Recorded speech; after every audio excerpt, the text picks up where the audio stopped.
Good morning ಕರ್ನಾಟಕದಿಂದ top ಸುದ್ದಿಯ update. ರಾಜ್ಯ ದೇಶ ವಿದೇಶ ಸುದ್ದಿಯ speed round up top 18 at 8ಗೆ ಸ್ವಾಗತ. ನಾನು ಪೃಥ್ವಿರಾಜ್ ಆರ್ನಹಳ್ಳಿ. ಟಾಪ್ 18 at 8 ನಲ್ಲಿ ಮೊದಲ ಸುದ್ದಿಯನ್ನ ಈಗ ನೋಡ್ತಾ ಹೋಗೋಣ. ಒಡಿಶಾ ಆರೋಗ್ಯ ಸಚಿವರನ್ನ ನಡು ರೋಡಲ್ಲೇ ಗುಂಡಿಕ್ಕಿ ಹತ್ಯೆಯನ್ನ ಮಾಡಲಾಗಿದೆ. ಸಚಿವರ ಭದ್ರತೆಗೆ ನಿಯೋಜನೆ ಮಾಡಿದಂತ ಅಸಿಸ್ಟೆಂಟ್ ಸಬ್ ಇನ್ಸ್ಪೆಕ್ಟರ್ ಶೂಟ್ ಅನ್ನ ಮಾಡಿದ್ದು ರಾಜಕೀಯ ವಲಯ ಬೆಚ್ಚಿ ಬಿದ್ದಿದೆ.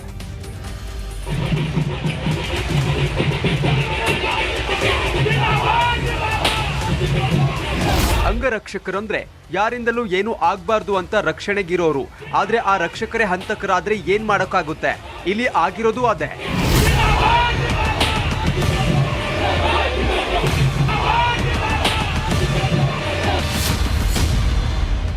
ಒಡಿಶಾ ಆರೋಗ್ಯ ಸಚಿವನ ಭೀಕರ ಹತ್ಯೆ. ಗುಂಡಿಕ್ಕಿ ಕೊಂದ ಬೆಂಗಾವಲು ಇನ್ಸ್ಪೆಕ್ಟರ್.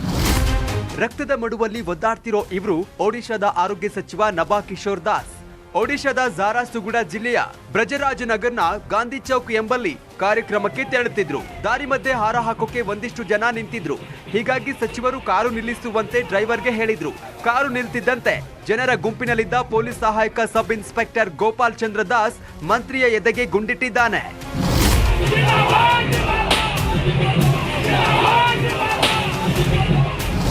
ದಾಳಿ ನಡೀತಾ ಇದ್ದಂತೆ ಆರೋಪಿ ಚಂದ್ರದಾಸ್ನನ್ನ ಜನ ಹಿಡಿದುಕೊಂಡು ಹಿಗ್ಗ ಮುಗ್ಗ ಬಾರಿಸಿ ಪೊಲೀಸರ ವಶಕ್ಕೆ ನೀಡಿದ್ರು. ಇದರ ಬೆನ್ನಲ್ಲೇ ಆರೋಗ್ಯ ಸಚಿವ ನಬಾ ದಾಸ್ರನ್ನ ಏರ್ ಆಂಬ್ಯುಲೆನ್ಸ್ ಮೂಲಕ ಪಾಟ್ನಾದ ಅಪೋಲೋ ಆಸ್ಪತ್ರೆಗೆ ಶಿಫ್ಟ್ ಮಾಡಿ ಚಿಕಿತ್ಸೆ ನೀಡಿದ್ರು. ಆದ್ರೂ ಸಚಿವರ ಪ್ರಾಣ ಉಳಿಯಲಿಲ್ಲ.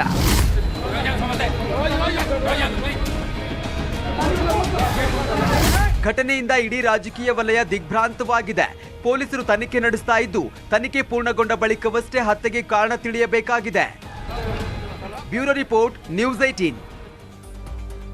ಕನ್ಯಾಕುಮಾರಿಯಲ್ಲಿ ಶುರುವಾದಂತ ಭಾರತ್ ಜೋಡೋ ಯಾತ್ರೆ ಕಾಶ್ಮೀರದಲ್ಲಿ ಅಂತ್ಯವಾಗ್ತಾ ಇದೆ. ಇಂದು ಕಣಿವೆ ನಾಡಲ್ಲಿ ಕಾಂಗ್ರೆಸ್ನ ಅತಿದೊಡ್ಡ ಸಮಾವೇಶ ನಡೀತಾ ಇದ್ದು ಇಡೀ ದೇಶದ ಚಿತ್ತ ಕಾಶ್ಮೀರದತ್ತ ನೆಟ್ಟಿದೆ.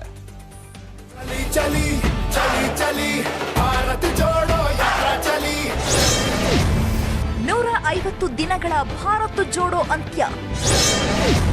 ಕಾಶ್ಮೀರದಲ್ಲಿಂದು ಕಾಂಗ್ರೆಸ್ ಶಕ್ತಿ ಪ್ರದರ್ಶನ.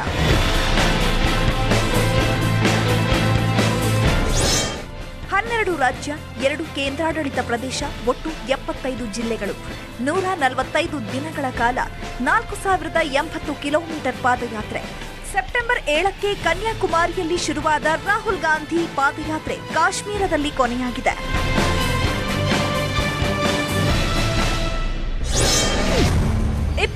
ಬಿಜೆಪಿ ವಿರೋಧಿ ಪಕ್ಷಗಳಿಗೆ ಆಹ್ವಾನ. ರಾಹುಲ್ ಗಾಂಧಿಗೆ ಕನ್ಯಾಕುಮಾರಿಯಿಂದ ಕಾಶ್ಮೀರದವರೆಗೂ ಅಭೂತಪೂರ್ವ ಬೆಂಬಲ ಸಿಕ್ಕಿತ್ತು.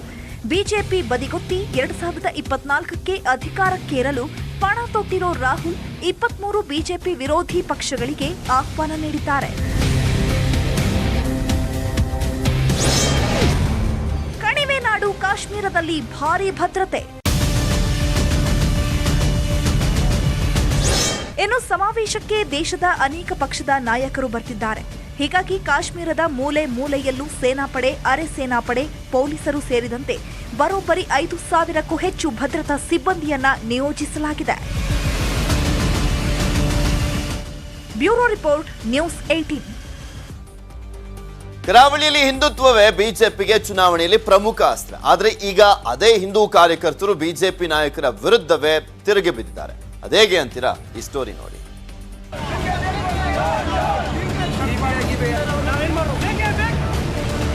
ಉತ್ತರ ಕನ್ನಡ ಜಿಲ್ಲೆಯಲ್ಲಿ ನಡೆದಿದ್ದ ಪರೇಶ್ ಮೇಸ್ತಾ ಪ್ರಕರಣ ರಾಜ್ಯದಲ್ಲಿ ಸಂಚಲನ ಮೂಡಿಸಿತ್ತು. ಪ್ರತಿಭಟನೆ ವೇಳೆ ಗಲಭೆಗಳಾಗಿ ಹಲವು ಹಿಂದೂ ಕಾರ್ಯಕರ್ತರ ವಿರುದ್ಧ ಕೇಸ್ ದಾಖಲಾಗಿದ್ವು. ನಂತರ ಇದು ಕೊಲೆಯಲ್ಲ ಅಂತ ಸಿಬಿಐ ಕೇಸ್ ಕ್ಲೋಸ್ ಮಾಡಿದ್ದು ಆಯ್ತು. ಆದರೆ ಪ್ರತಿಭಟನೆ ವೇಳೆ ಕೇಸ್ ಹಾಕಿಕೊಂಡಿದ್ದ ಬಿಜೆಪಿ ಕಾರ್ಯಕರ್ತರು ಇಕ್ಕಟ್ಟಿಗೆ ಸಿಲುಕಿದ್ದಾರೆ. ಈ ವಿಚಾರದಲ್ಲಿ ಸರ್ಕಾರದ ವಿರುದ್ಧ ಬಿಜೆಪಿ ಕಾರ್ಯಕರ್ತರೇ ತಿರುಗಿ ಬಿದ್ದಿದ್ದಾರೆ. ನಮ್ಮಂತ ಬಡವರನ್ನ ದಿನನಿತ್ಯ ದುಡಿಯುವಂತ ದಿನಗೂಲಿ ನೌಕರರನ್ನ ಬೆಳೆಸ್ಕೊಂಡು ಇವತ್ತು ರಾಜಕೀಯ ಮಾಡಿರಲ್ಲ.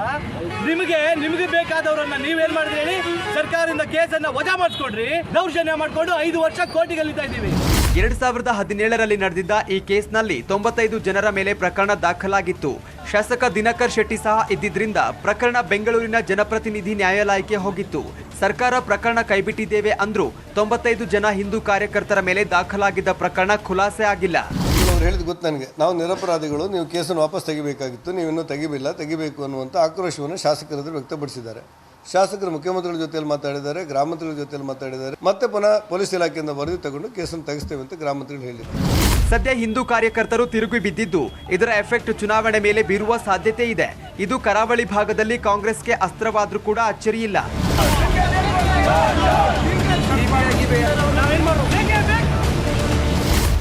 ದರ್ಶನ್ ನಾಯಕ್, ನ್ಯೂಸ್ 18, ಕಾರವಾರ.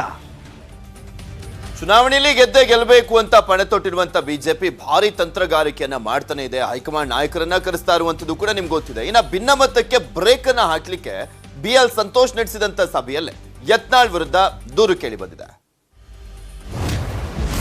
ಬಿಜೆಪಿಯಿಂದ ಉತ್ತರ ಕರ್ನಾಟಕ ಟಾರ್ಗೆಟ್. ತಂತ್ರಗಾರಿಕೆ ಅಖಾಡಕ್ಕಿಳಿದ BL ಸಂತೋಷ್. ಕಲ್ಯಾಣ ಕರ್ನಾಟಕ, ಹೈದರಾಬಾದ್ ಕರ್ನಾಟಕದಲ್ಲಿ ಬಿಜೆಪಿ ನಾಯಕರು ಸಮಾವೇಶಗಳ ಮೇಲೆ ಸಮಾವೇಶ ಮಾಡ್ತಿದ್ದಾರೆ. ಈ ಮಧ್ಯೆ ವಿಜಯಪುರ ಭಿನ್ನಮತ ಮತ್ತು ಗೊಂದಲದ ಗೂಡಾಗಿತ್ತು. ಹೀಗಾಗಿ ಬಿಜೆಪಿ ರಾಷ್ಟ್ರೀಯ ಸಂಘಟನಾ ಕಾರ್ಯದರ್ಶಿ BL ಸಂತೋಷ್ ಖುದ್ದು ಅಖಾಡಕ್ಕಿಳಿದಿದ್ದಾರೆ. ವಿಜಯಪುರ ಜಿಲ್ಲಾ ಪ್ರವಾಸ ಕೈಗೊಂಡಿರೋ ಸಂತೋಷ್ ಕಾರ್ಯಕರ್ತರು ಹಾಗೂ ಪ್ರಮುಖರ ಜೊತೆ ಮಾತುಕತೆ ನಡೆಸಿದ್ರು. BL ಸಂತೋಷ್ ಅವರ ಕಾರ್ಯಕ್ರಮಕ್ಕೆ ಶಾಸಕ ಯತ್ನಾಳ್ ಆಗಮಿಸಿದ್ದು ವಿಶೇಷವಾಗಿತ್ತು. ವಿಜಯಪುರ ಭಾಗದಲ್ಲಿ ಬಸನಗೌಡ ಪಾಟೀಲ್ ಯತ್ನಾಳ್ ಪ್ರಭಾವಿಯಾಗಿದ್ದು, ಇತ್ತೀಚೆಗೆ ಬಿಜೆಪಿ ಸಭೆಗಳಿಗೆ ಆಗಿಂದಾಗ್ಲೇ ಗೈರಾಗ್ತಿದ್ರು. ಅಲ್ಲದೆ ಸಿಎಂ ಬಸವರಾಜ ಬೊಮ್ಮಾಯಿ ಹಾಗೂ BSY ವಿರುದ್ಧ ಪದೇ ಪದೇ ಟೀಕೆ ಮಾಡ್ತಿದ್ರು. ಅದಲ್ಲದೆ ಕಳೆದ ವಾರ JP ನಡ್ಡಾ ಬಂದಾಗ್ಲೂ ಕಾರ್ಯಕ್ರಮಕ್ಕೆ ಗೈರಾಗಿದ್ರು. ಈ ಬಗ್ಗೆ ಸ್ವತಃ ಹೈಕಮಾಂಡ್ ಕೂಡ ಗಮನಿಸಿತ್ತು. ಈ ಎಲ್ಲ ಕಾರಣಗಳಿಂದಾಗಿ ವಿಜಯಪುರದಲ್ಲಿ BL ಸಂತೋಷ್ ಜಿಲ್ಲೆಯ ಕೋರ್ ಕಮಿಟಿ ನಾಯಕರುಗಳ ಸಭೆ ನಡೆಸಿದ್ರು. ಚುನಾವಣೆಗಾಗಿ ಕೆಲಸ ಮಾಡುವಂತೆ ಕರೆ ನೀಡಿದ್ರು. ಇದೇ ವೇಳೆ ಜ್ಞಾನ ಯೋಗಾಶ್ರಮಕ್ಕೆ ಭೇಟಿ ನೀಡಿ ಸಿದ್ದೇಶ್ವರ ಶ್ರೀಗಳ ಅಂತ್ಯ ಸಂಸ್ಕಾರ ನಡೆದ ಸ್ಥಳ ಹಾಗೂ ಮಲ್ಲಿಕಾರ್ಜುನ ಶಿವಯೋಗಿಗಳ ಗದ್ದುಗೆಗೆ ಪೂಜೆ ಸಲ್ಲಿಸಿದ್ರು. Bureau report, news 18. ದೇಶದಲ್ಲಿ ಸಂಚಲನವನ್ನ ಸೃಷ್ಟಿ ಮಾಡಿರುವಂತಹ ಪ್ರಧಾನಮಂತ್ರಿ ನರೇಂದ್ರ ಮೋದಿ ಕುರಿತ BBC ಸಾಕ್ಷ್ಯ ಚಿತ್ರ ಕೋರ್ಟ್ ಮೆಟ್ಟಿಲೇರಿದೆ. ಅಷ್ಟೇ ಅಲ್ಲ, ಮೋದಿ ಪರ ಹೋರಾಟ ಇಂಗ್ಲೆಂಡ್ಗೂ ಕೂಡ ತಲುಪಿದೆ. ಸಾಕ್ಷ್ಯ ಚಿತ್ರ ನಿಷೇಧ ಪ್ರಶ್ನಿಸಿ PIL. ಸರ್ಕಾರದ ಆದೇಶ ರದ್ದುಗೊಳಿಸಲು ಮನವಿ.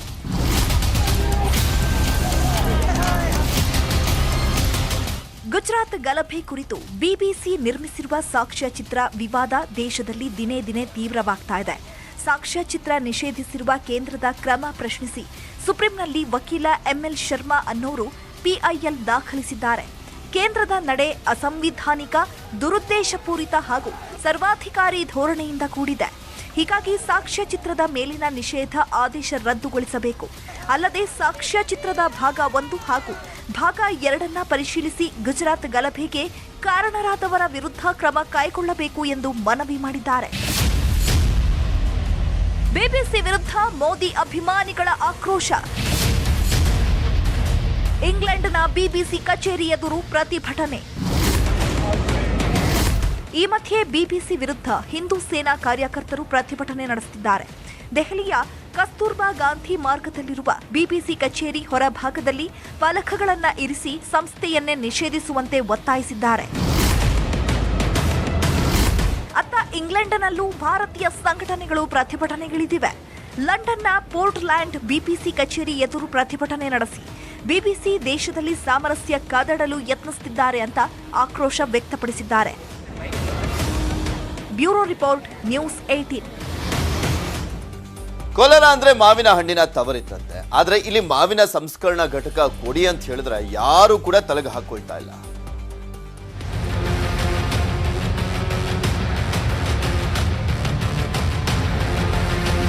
ಕೋಲಾರ ರಾಜ್ಯದಲ್ಲೇ ಅತಿ ಹೆಚ್ಚು ಮಾವು ಬೆಳೆಯೋ ಜಿಲ್ಲೆ. ಶ್ರೀನಿವಾಸಪುರಕ್ಕೆ ಮಾವಿನ ಹಣ್ಣಿನ ನಗರವೆಂದೇ ಕರೀತಾರೆ. ಜಿಲ್ಲೆಯ 50,000 ಹೆಕ್ಟೇರ್ ಮಾವಿನ ಬೆಳೆಯಲ್ಲಿ ಶ್ರೀನಿವಾಸಪುರದಲ್ಲೇ 35,000ಕ್ಕೂ ಅಧಿಕ ಹೆಕ್ಟೇರ್ ಇದೆ. ಸೀಸನ್ ಬಂತಂದ್ರೆ ಬಾಂಬೆ, ಕಲ್ಕತ್ತಾ, ಉತ್ತರ ಪ್ರದೇಶ ಸೇರಿದಂತೆ ಹಲವು ರಾಜ್ಯಗಳಿಗೆ ಇಲ್ಲಿಂದಲೇ ಮಾವು ರಫ್ತಾಗುತ್ತೆ. ಇಷ್ಟೆಲ್ಲ ವಹಿವಾಟಿದ್ರೂ ಜಿಲ್ಲೆಯಲ್ಲಿ ಒಂದು ಮಾವು ಸಂಸ್ಕರಣಾ ಘಟಕ ತೆರೆಯುವಲ್ಲಿ ಸರ್ಕಾರ ನಿರ್ಲಕ್ಷ್ಯ ವಹಿಸಿದೆ.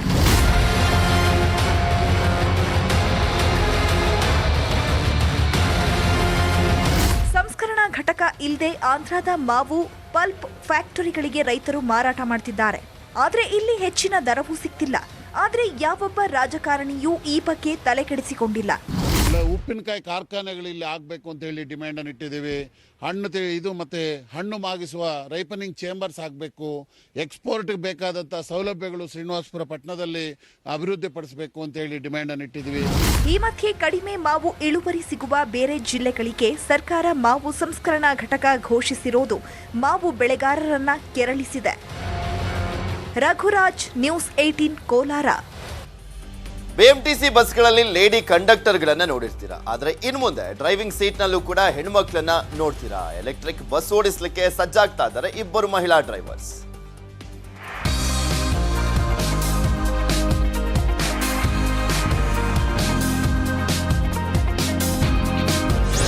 ಮಹಿಳೆಯರು ಮನಸ್ಸು ಮಾಡಿದ್ರೆ ಯಾವ ಕ್ಷೇತ್ರದಲ್ಲಾದ್ರೂ ಸಾಧನೆ ಮಾಡಬಹುದು ಅನ್ನೋದಕ್ಕೆ ಈ ಇಬ್ಬರು ಮಹಿಳೆಯರು ಉದಾಹರಣೆ. ಇದೇ ಮೊದಲ ಬಾರಿಗೆ ಬಿಎಂಟಿಸಿ ಎಲೆಕ್ಟ್ರಿಕ್ ಬಸ್ನ ಸಾರಥಿಯಾಗ್ತಿದ್ದಾರೆ ಈ ಮಹಿಳಾ ಡ್ರೈವರ್ಸ್.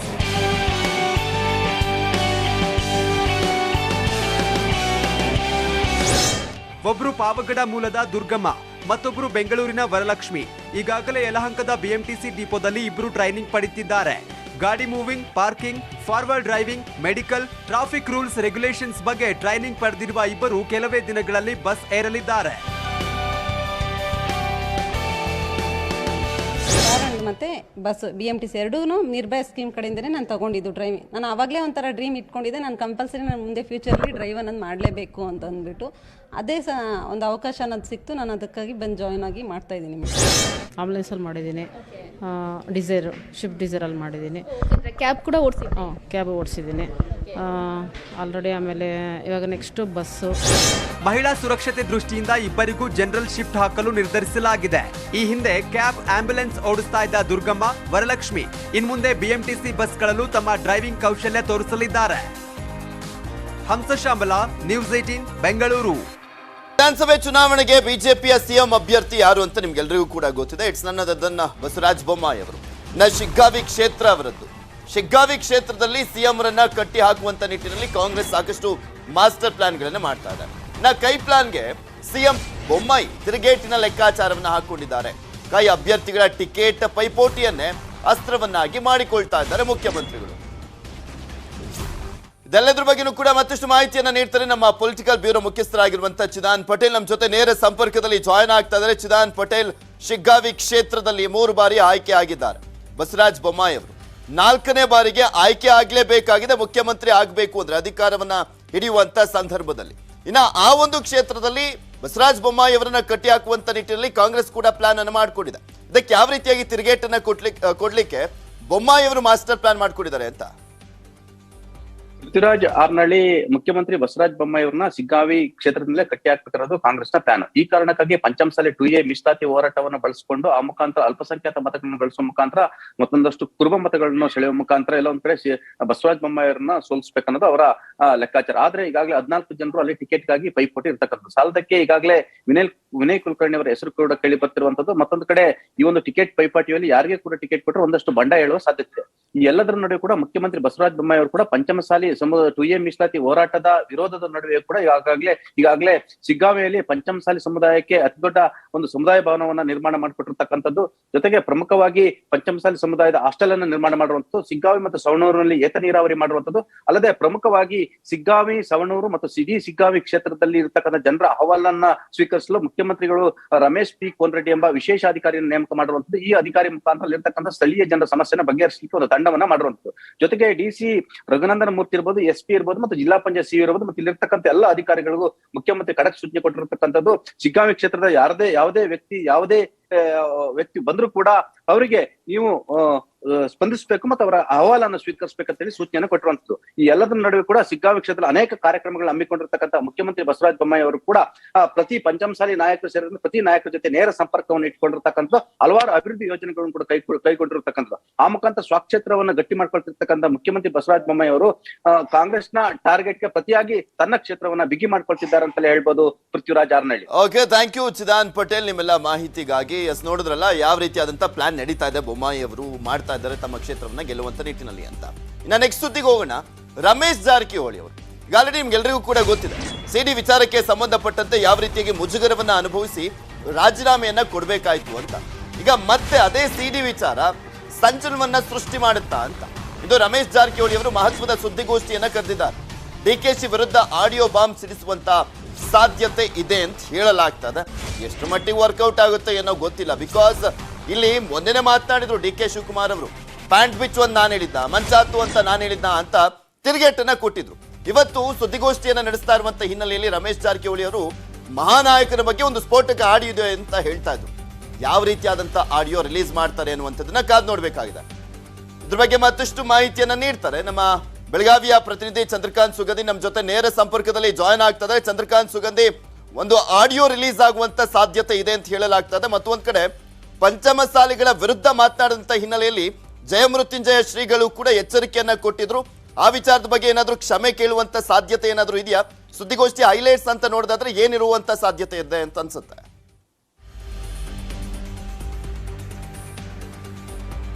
ಪೃಥ್ವಿರಾಜ್, ಏನು ಅಂದ್ರೆ ರಮೇಶ್ ಜಾರಕಿಹೊಳಿ ಸಮ್ಮಿಶ್ರ ಸರ್ಕಾರದ ಪತನದ ನಂತರ ಬಿಜೆಪಿ ಸರ್ಕಾರ ರಚನೆಯಲ್ಲಿ ಪ್ರಮುಖ ಪಾತ್ರ ವಹಿಸಿದ್ರು. ಏನು ರಮೇಶ್ ಜಾರಕಿಹೊಳಿ ವೇಗಕ್ಕೆ ಕಡಿವಾಣ ಹಾಕ ಹಿನ್ನೆಲೆಯಲ್ಲಿ ಒಂದು ಸಿಡಿ ಬಂದ ಬಳಿಕ ಅವರನ್ನ ರಾಜೀನಾಮೆ ಪಡಲಾಗಿತ್ತು. ಬಳಿಕ ಸಚಿವ ಸಂಪುಟ ಸೇರಕ್ಕೆ ಹರಸಾಹಸ ಪಟ್ಟರು, ಕೊನೆಗೂ ಅದು ಸಾಧ್ಯವಾಗಿರಲಿಲ್ಲ. ಈ ಹಿನ್ನೆಲೆಯಲ್ಲಿ ಈಗ ರಮೇಶ್ ಜಾರಕಿಹೊಳಿ ಏನು ತಮ್ಮ ರಾಜಕೀಯ ಬದ್ಧ ವೈರಿಯಾಗಿರ್ತಕ್ಕಂಥ ಡಿಕೆ ಶಿವಕುಮಾರ್ ವಿರುದ್ಧ ಒಂದು ಆಡಿಯೋ ಬಾಂಬ್ ಸಿಡಿಸಲಿದ್ದಾರೆ ಅಂತ ಹೇಳಲಾಗ್ತಿದೆ. ಇವತ್ತು ಬೆಳಗ್ಗೆ 10:30ಕ್ಕೆ ಬೆಳಗಾವಿಯ ಖಾಸಗಿ ಹೋಟೆಲ್ನಲ್ಲಿ ಒಂದು ಏನು ರಮೇಶ್ ಜಾರಕಿಹೊಳಿ ಒಂದು ಸುದ್ದಿಗೋಷ್ಠಿಯನ್ನು ಕರೆದಿದ್ದು ಕುತೂಹಲಕ್ಕೆ ಕಾರಣವಾಗಿದೆ. ಯಾಕಂದ್ರೆ ಇತ್ತೀಚೆಗೆ ರಮೇಶ್ ಜಾರಕಿಹೊಳಿ ನೇರವಾಗಿ ಡಿಕೆ ಶಿವಕುಮಾರ್ ವಿರುದ್ಧ ಆರೋಪ ಮಾಡಿದ್ರು. ನನ್ನ ಖಾಸಗಿ ಜೀವನವನ್ನ ಡಿಕೆ ಶಿವಕುಮಾರ್ ಹಾಳು ಮಾಡಿದ್ದಾರೆ ಅಂತಕ್ಕಂಥ ಒಂದು ಆರೋಪವನ್ನು ಮಾಡಿದ್ರು. ಜೊತೆಗೆ ಈ ಒಂದು ಸಿಡಿ ಹಿಂದೆ 40 ಕೋಟಿ ರೂಪಾಯಿ ವ್ಯವಹಾರ ಇದೆ ಅಂತ ಹೇಳಿ ಒಂದು ಆರೋಪವನ್ನ ಪದೇ ಪದೇ ಮಾಡ್ತಾ ಇದ್ರು. ಅದಕ್ಕೆ ಪುರಾವೆ ಕೊಡುವ ಸಾಧ್ಯತೆ, ಯಾಕಂದ್ರೆ ಚುನಾವಣಾ ವರ್ಷ ಆಗಿರೋದ್ರಿಂದ ಈಗ ರಮೇಶ್ ಜಾರಕಿಹೊಳಿಗೆ ಸಾಕಷ್ಟು ವೈಯಕ್ತಿಕವಾಗಿ ಹಾನಿಯಾಗಿದೆ ಅಂತ ಹೇಳಿ ನೇರವಾಗಿ ಅವರೇ ಹೇಳ್ಕೊಂಡಿದ್ದಾರೆ. ಮತ್ತೊಂದು ಕಡೆ ಇದನ್ನ ತಮ್ಮ ರಾಜಕೀಯ ವಿರೋಧಿ ಡಿಕೆ ಶಿವಕುಮಾರ್ಗೂ ಕೂಡ ಈಗ ಡ್ಯಾಮೇಜ್ ಮಾಡಕ್ಕೆ ರಮೇಶ್ ಜಾರಕಿಹೊಳಿ ಸಿದ್ಧತೆ ನಡೆಸಿದ್ದಾರೆ. ಇನ್ನು ಇತ್ತೀಚೆಗೆ ಬೆಳಗಾವಿಯಲ್ಲಿ ಸುದ್ದಿಗೋಷ್ಠಿಯಲ್ಲಿ ಮಾತಾಡಿ ಅನೇಕ ವಿಷಯಗಳನ್ನ ರಮೇಶ್ ಜಾರಕಿಹೊಳಿ ಹಂಚಿಕೊಂಡಿದ್ರು. ಅದಕ್ಕೆ ಇವತ್ತು ಪುರಾವೆ ಕೊಡಕ್ಕೆ ರಮೇಶ್ ಜಾರಕಿಹೊಳಿ ಸುದ್ದಿಗೋಷ್ಠಿ ಕರೆದಿದ್ದಾರೆ ಅಂತ ಹೇಳಿ ಹೇಳಲಾಗ್ತಿದೆ. ಬೆಳಗ್ಗೆ 10:30ಕ್ಕೆ ರಮೇಶ್ ಜಾರಕಿಹೊಳಿಯ ಮುಂದಿನ ನಡೆ ಏನು ಮತ್ತು ರಮೇಶ್ ಜಾರಕಿಹೊಳಿ ಆಡಿಯೋ ಬಾಂಬ್ನಿಂದ ರಾಜಕಾರಣದಲ್ಲಿ ಯಾವ ರೀತಿ ಸಂಚಲನ ಸೃಷ್ಟಿಯಾಗುತ್ತೆ, ಏನು ಒಬ್ಬ ರಾಜಕೀಯ ವೈರಿನ ತುಳಿಯಕ್ಕೆ ಈ ರೀತಿ ಏನು ಅನ್ಯ ಮಾರ್ಗವನ್ನು ಅನುಸರಿಸೋದು ಎಷ್ಟರ ಮಟ್ಟಿಗೆ ಸರಿ, ಇದು ಕರ್ನಾಟಕ ರಾಜಕಾರಣದಲ್ಲಿ ಈ ಹಿಂದೆ ಇದು ಮೊದಲ ಬಾರಿಗೆ ನಡೆದಿರತಕ್ಕಂಥದ್ದು. ಹೀಗಾಗಿ ರಾಜ್ಯ ರಾಜಕಾರಣದಲ್ಲಿ ಯಾವ ರೀತಿ ಬೆಳವಣಿಗೆ ನಡೆಯುತ್ತೆ ಮತ್ತು ರಮೇಶ್ ಜಾರಕಿಹೊಳಿ ಬೆಂಬಲಕ್ಕೆ ಬಿಜೆಪಿ ನಿಲ್ಲುತ್ತಾ ಅಂತಕ್ಕಂಥದ್ದು ಬಹುದೊಡ್ಡ ಪ್ರಶ್ನೆಯಾಗಿದೆ. ಪೃಥ್ವಿರಾಜ್, ನೋಡೋಣ ಏನಾಗುತ್ತೆ ಅಂತ. Thank you so much Chandrakant Sugandhi ನಿಮ್ಮೆಲ್ಲ ಮಾಹಿತಿಗಾಗಿ. Welcome back. ಟಾಪ್ 18ನಲ್ಲಿ 10 ಸುದ್ದಿಯನ್ನ ನೋಡಿದ್ರಿ. ಈಗ 11ನೇ ಸುದ್ದಿಯಿಂದ ನೋಡ್ತಾ ಹೋಗೋಣ. ಹಾಸನ ವಿಧಾನಸಭಾ ಕ್ಷೇತ್ರದ ಟಿಕೆಟ್ ಗೊಂದಲಕ್ಕೆ ಮಾಜಿ ಮಂತ್ರಿ HD ರೇವಣ್ಣ ತೆರೆ ಎಳೆದಿದ್ದಾರೆ. ಕುಮಾರಸ್ವಾಮಿ, ದೇವೇಗೌಡ, JDS ರಾಜ್ಯಾಧ್ಯಕ್ಷ CM ಇಬ್ರಾಹಿಂ, ಜಿಲ್ಲಾ ಮುಖಂಡರು ಏನ್ ತೀರ್ಮಾನ ಮಾಡ್ತಾರೆ ಅದೇ ಅಂತಿಮ ಅಂತ ಹೇಳಿದ್ರು. ನಾನು ಕುಮಾರಸ್ವಾಮಿ ಅವರನ್ನ ಬಿಟ್ಟು ಚುನಾವಣೆ ನಡೆಸುವಂತ ಪ್ರಶ್ನೆ ಇಲ್ಲ. ಕೆಲವರು ಭವಾನಿಗೆ ಟಿಕೆಟ್ ಕೊಡಿ ಅಂತಾರೆ, ಕೆಲವರು ಇನ್ನೊಬ್ಬರಿಗೆ ಟಿಕೆಟ್ ಕೊಡಿ ಅಂತ ಹೇಳ್ತಾರೆ. ಆದ್ರೆ ನಮ್ಮ ಪಕ್ಷ ಕೂತು ತೀರ್ಮಾನವನ್ನ ಮಾಡುತ್ತೆ ಅಂತ ರೇವಣ್ಣ ಹೇಳಿದ್ರು. ಕೋಲಾರ ಕ್ಷೇತ್ರದಲ್ಲಿ ಸಿದ್ದರಾಮಯ್ಯ ಭರ್ಜರಿ ಸಿದ್ಧತೆಯನ್ನು ಆರಂಭಿಸಿದ್ದಾರೆ. ಇವತ್ತು ಕೋಲಾರಕ್ಕೆ ಯತೀಂದ್ರ ಸಿದ್ದರಾಮಯ್ಯ ಆಗಮಿಸ್ತಾ ಇದ್ದು ತಂದೆಯ ವಾಸಕ್ಕೆ ಮನೆಯನ್ನ ಫೈನಲ್ ಮಾಡ್ತಾರೆ. ಸಿದ್ದರಾಮಯ್ಯ ವಾಸಕ್ಕಾಗಿ ಈಗಾಗಲೇ ಕೋಗಿಲಹಳ್ಳಿ ಹಾಗೂ ಬೆಮೆಲ್ ನಗರದಲ್ಲಿ 2 ಮನೆಗಳನ್ನ ಕಾಂಗ್ರೆಸ್ ನಾಯಕರು ನೋಡಿದ್ದಾರೆ. ವಾಸ್ತು ಪ್ರಕಾರ ಇರುವಂತ ಮನೆಯನ್ನೇ ಫೈನಲ್ ಅನ್ನ ಮಾಡಲಿದ್ದಾರೆ. ವಿಜಯನಗರದ ಕುಟ್ಟೂರಿನ ಉಜ್ಜಯಿನಿಯಲ್ಲಿ ಕಲ್ಲು ತೂರಾಟ ಘಟನೆಗೆ ಸಂಬಂಧಪಟ್ಟಂತೆ ಕಾಳಾಪುರ ಉಜ್ಜಯಿನಿ ಗ್ರಾಮದಲ್ಲಿ 144 ಸೆಕ್ಷನ್ ಜಾರಿಗೊಳಿಸಲಾಗಿದೆ. ಮೊನ್ನೆ ತಳಬಾಳು ಹುಣ್ಣಿಮೆ ಕಾರ್ಯಕ್ರಮದಲ್ಲಿ ಗಲಾಟೆ ಆಗಿತ್ತು. ಕಾಳಾಪುರ ಉಜ್ಜಯಿನಿ ಗ್ರಾಮಸ್ಥರು ಪರಸ್ಪರ ಕಲ್ಲು ತೂರಾಟವನ್ನು ನಡೆಸಿದ್ರು. ಘಟನೆಯಲ್ಲಿ 30 ಬೈಕು, 3 ಆಟೋಗಳು ಜಖಮಾಗಿ 20 ಜನರಿಗೆ ತೀವ್ರ ಗಾಯಗಳಾಗಿದ್ವು. ಸದ್ಯ 2 ಗ್ರಾಮಗಳಲ್ಲೂ ಕೂಡ ಪರಿಸ್ಥಿತಿ ಹತೋಟಿಗೆ ತಂದಿರುವಂತಹ ಪೊಲೀಸರು ಮನೆಗಳ ಹಾನಿ, ವಾಹನಗಳ ಹಾನಿ ಬಗ್ಗೆ ಸರ್ವೆಯನ್ನು ನಡೆಸಿದ್ದಾರೆ. ಆಸ್ಟ್ರೇಲಿಯಾದ ಮೆಲ್ಬೋರ್ನ್ನಲ್ಲಿ ದೇವಾಲಯಗಳನ್ನ ಧ್ವಂಸಗೊಳಿಸಿದಂತ ಬೆನ್ನಲ್ಲೇ ಇದೀಗ ಖಲಿಸ್ತಾನಿಗಳು ಭಾರತೀಯರ ಮೇಲೆ ಅಟ್ಟಹಾಸವನ್ನು ಮೆರೆದಿದ್ದಾರೆ. ಕೈಯಲ್ಲಿ ತ್ರಿವರ್ಣ ಧ್ವಜ ಹಿಡಿದ ಭಾರತೀಯರ ಮೇಲೆ ಖಲಿಸ್ತಾನಿಗಳು ಕತ್ತಿ, ದೊಣ್ಣೆಗಳಿಂದ ಹಲ್ಲೆಯನ್ನು ಮಾಡಿದ್ದಾರೆ. ಈ ಒಂದು ವಿಡಿಯೋ ಸೋಷಿಯಲ್ ಮೀಡಿಯಾದಲ್ಲಿ ಭಾರಿ ವೈರಲ್ ಆಗ್ತಾ ಇದೆ. ಮೆಲ್ಬರ್ನ್ನಲ್ಲಿ ಭಾರತದ ರಾಷ್ಟ್ರ ಧ್ವಜ ಹಿಡಿದಂತ ಜನರನ್ನ ಖಲಿಸ್ತಾನಿ ಬೆಂಬಲಿಗರು ಅಟ್ಟಾಡಿಸಿ ಹೊಡೆದಿದ್ದಾರೆ. ಖಲಿಸ್ತಾನಿಗಳು ಕ್ರೌರ್ಯಕ್ಕೆ ಭಾರತೀಯರು ಕಿಡಿಕಾರಿದ್ದಾರೆ. ಸಂಸತ್ತಿನ ಬಜೆಟ್ ಅಧಿವೇಶನ ನಾಳೆಯಿಂದ ಆರಂಭವಾಗ್ತಾ ಇದೆ. ಮೊದಲ ದಿನ ರಾಷ್ಟ್ರಪತಿ ದ್ರೌಪದಿ ಮುರ್ಮು ಸಂಸತ್ತಿನ ಜಂಟಿ ಅಧಿವೇಶನವನ್ನು ಉದ್ದೇಶಿಸಿ ಭಾಷಣವನ್ನು ಮಾಡ್ತಾರೆ. ಫೆಬ್ರವರಿ 1ರಂದು ಕೇಂದ್ರ ಹಣಕಾಸು ಸಚಿವೆ ನಿರ್ಮಲಾ ಸೀತಾರಾಮನ್ ಅವರು ಬಜೆಟ್ ಅನ್ನು ಮಂಡಿಸಲಿದ್ದಾರೆ. ಇದು ಸರ್ಕಾರದ ಕೊನೆಯ ಪೂರ್ಣ ಪ್ರಮಾಣದ ಬಜೆಟ್ ಆಗಿರುತ್ತೆ. ಸಂಸತ್ತಿನ ಬಜೆಟ್ ಅಧಿವೇಶನದ ಮೊದಲ ಭಾಗ ಫೆಬ್ರವರಿ 13ರವರೆಗೆ ನಡೆಯುತ್ತೆ. ಇದು ಇವತ್ತಿನ ಟಾಪ್ 18 ನೋಡ್ತಾ ಇರಿ ನ್ಯೂಸ್ 18 ಜಾಲ ನಮ್ಮದು ಬಲ ನಿಮ್ಮದು.